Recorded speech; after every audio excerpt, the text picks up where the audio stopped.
ارشاد فرمایا جو اللہ سے ڈرے اللہ اس کے لیے راستے کھول دیتا ہے اور اللہ اس کو وہاں سے دیتا ہے جہاں سے اسے گمان بھی نہیں ہوتا۔ وَمَن يَتَوَكَّلْ عَلَى اللَّهِ فَهُوَ حَسْبُهُ، اور جو اللہ پر بھروسہ کرے اللہ اس کے لیے کافی ہو جاتا ہے، اس کی ضروریات کا وہ خود کفیل ہوتا ہے اور اس کے کام اس کے ذمہ کرم پہ ہوتے ہیں، کو ہو کے دیکھے اس کا۔ تو جو اللہ سے ڈرے اللہ اس کے لیے راستے بناتا ہے۔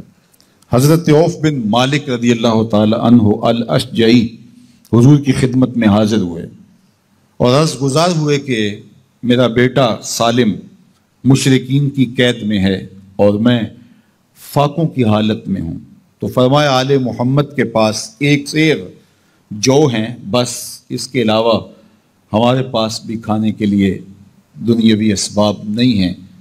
کہا صبر کرو اور اللہ سے ڈرو اور لا حول ولا قوت الا باللہ کثرت کے ساتھ پڑھو۔ یہ ایسا وظیفہ ہے، ایک حدیث پاک میں آتا ہے کہ یہ 99 بیماریوں کا علاج ہے، اس میں سب سے کم درجے کی بیماری ہم اور غم ہے، یہ دکھوں کا مداوع ہے، مشکلات کا علاج ہے، اور یہ وظیفہ میرے حضور نے بتایا۔ حضرت ابو ذر غفاری رضی اللہ تعالیٰ عنہ کو حضور نے 5 چیزیں بتائی تھی، ان میں سے 5ویں چیز یہ تھی کہ ابو ذر کثرت کے ساتھ لا حول ولا قوت الا باللہ پڑھا کرو۔ فرمایا عرش الہی کے نیچے ایک خاص خزانہ ہے، یہ وظیفہ وہاں سے آیا ہے، یہ زندگی میں معمول بنا لو، جب پھنس جاؤ مشکلات میں آ جاؤ تو لا حول ولا قوت الا باللہ پڑھو، اللہ راستے کھولے گا۔ تو حضور نے 3 چیزیں فرمائی، اللہ سے ڈرو، صبر کرو اور کثرت کے ساتھ لا حول ولا قوت الا باللہ پڑھو۔ وہ فرماتے ہیں کہ میں یہ عمل شروع کیا، ابھی گھر میں بیٹھا ہی تھا کہ دروازے پہ دستک ہوئی، تو میں اٹھا کہ دروازہ کھولوں دیکھوں کہ کون ہے، تو دروازہ کھولا، دیکھا میرا بیٹا کھڑا ہے اور اس کے پیچھے 100 اونٹ کھڑے ہیں۔ تو میں نے کہا کہ تم اور یہ اونٹ؟ کہا مجھے موقع لگ گیا، میں ان کی قید سے بھاگ آیا اور آتے آتے ان کے 100 اونٹ بھی ہانک لایا ہوں۔ وَيَرْزُقْهُ مِنْ حَيْثُ لَا يَحْتَسِبُ، وہ تمہیں وہاں سے رزق دے گا جہاں سے تمہیں گمان بھی نہیں، اس کے ہو کے تو دیکھو۔ اللہ اکبر، اللہ کے ہو جاؤ تو پھر وہ تمہاری ضرورتوں کا کفیل ہو جائے گا۔ فرمایا حضرت عبداللہ ابن مسعود رضی اللہ تعالیٰ عنہ نے کہ کسی شخص کو فقر و فاقہ آ جائے تو وہ لوگوں کو بتائے کہ میں آج کل بڑے مشکل حالات میں ہوں، ہر وقت لوگوں کو بتاتا رہے تو اس کی مشکل بڑھے گی، اس کی مشکلیں آسان نہیں ہوں گی اس طرح۔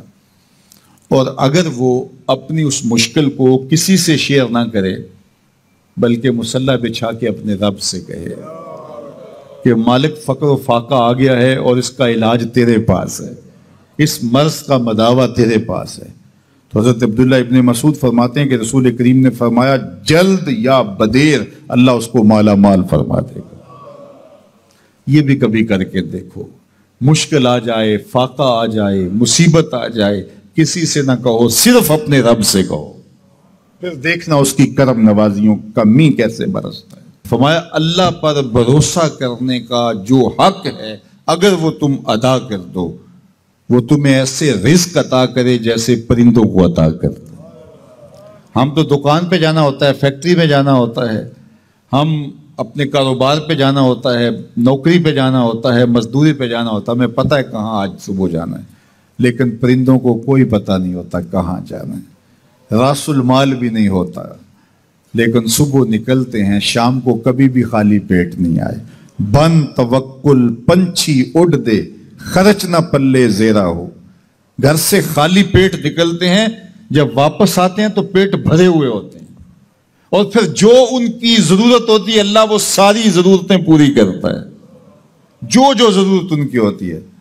یہ شیر کتنا گوشت کھاتا ہے اللہ روز اسے دیتا ہے، یہ ہنس روزانہ سچے موتی کھاتے ہیں، اور آپ مارکیٹ میں لینے جائیں لاکھوں روپے لگا کے تولے ماشے کے حساب سے آپ خریدتے ہیں، پھر بھی آپ کو یقین نہیں ہوتا کہ یہ سچے ہیں یا 2 نمبر ہیں۔ اور ہنس دنیا پہ کروڑوں جانور پائے جاتے ہیں، روز کھاتے ہیں، صبح بھی شام بھی دوپہر بھی پیٹ بھر کے کھاتے ہیں، اللہ روز انہیں عطا کر۔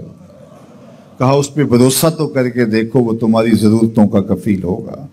اس پہ بھروسہ کرو گے وہ تمہیں وہاں سے دے گا جہاں تجھے گمان بھی نہیں ہوگا۔